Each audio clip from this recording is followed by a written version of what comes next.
شروع اللہ کے نام سے جو بڑا مہربان نہایت رحم والا ہے۔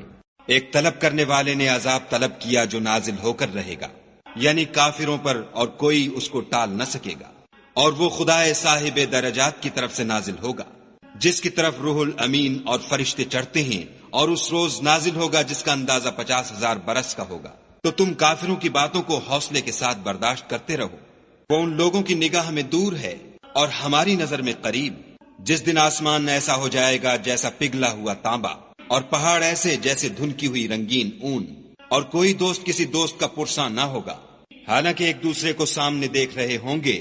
اس روز گناہگار خواہش کرے گا کہ کسی طرح اس دن کے عذاب کے بدلے میں سب کچھ دے دے، یعنی اپنے بیٹے اور اپنی بیوی اور اپنے بھائی اور اپنا خاندان جس میں وہ رہتا تھا، اور جتنے آدمی زمین پر ہیں، غرض سب کچھ دے دے اور اپنے تئیں عذاب سے چھڑا لے۔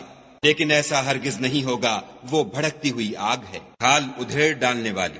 ان لوگوں کو اپنی طرف بلائے گی جنہوں نے دین حق سے اعراض کیا اور منہ پھیر لیا، اور مال جمع کیا اور بند کر رکھا۔ کچھ شک نہیں کہ انسان کم حوصلہ پیدا ہوا ہے، جب اسے تکلیف پہنچتی ہے تو گھبرا اٹھتا ہے، اور جب آسائش حاصل ہوتی ہے تو بخیل بن جاتا ہے۔ مگر نماز گزار جو نماز کا التزام رکھتے اور بلا ناغہ پڑھتے ہیں، اور جن کے مال میں حصہ مقرر ہے، یعنی مانگنے والے کا اور نہ مانگنے والے کا، اور جو روز جزا کو سچ سمجھتے ہیں، اور جو اپنے پروردگار کے عذاب سے خوف رکھتے ہیں۔ بے شک ان کے پروردگار کا عذاب ہے ہی ایسا کہ اس سے بے خوف نہ ہوا جائے، اور جو اپنی شرمگاہوں کی حفاظت کرتے ہیں، مگر اپنی بیویوں یا لونڈیوں سے کہ ان کے پاس جانے پر انہیں کچھ ملامت نہیں، اور جو لوگ ان کے سوا اور کے خاصگار ہوں وہ حد سے نکل جانے والے ہیں، اور جو اپنی امانتوں اور اقراروں کا پاس کرتے ہیں، اور جو اپنی شہادتوں پر قائم رہتے ہیں، اور جو اپنی نماز کی خبر رکھتے ہیں، یہی لوگ باغ ہائے بہشت میں عزت و اکرام سے ہوں گے۔ تو ان کافروں کو کیا ہوا ہے کہ تمہاری طرف دوڑے چلے آتے ہیں، اور دائیں بائیں سے گروہ گروہ ہو کر جمع ہوتے جاتے ہیں؟ کیا ان میں سے ہر شخص یہ توقع رکھتا ہے کہ نعمت کے باغ میں داخل کیا جائے گا؟ ہرگز نہیں، ہم نے ان کو اس چیز سے پیدا کیا ہے جسے وہ جانتے ہیں۔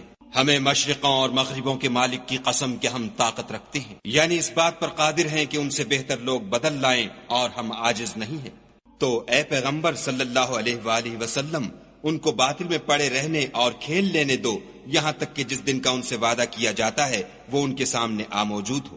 اس دن یہ قبروں سے نکل کر اس طرح دوڑیں گے جیسے شکاری شکار کے جال کی طرف دوڑتے ہیں۔ ان کی آنکھیں جھک رہی ہوں گی اور ذلت ان پر چھا رہی ہوگی۔ یہی وہ دن ہے جس کا ان سے وعدہ کیا جاتا تھا۔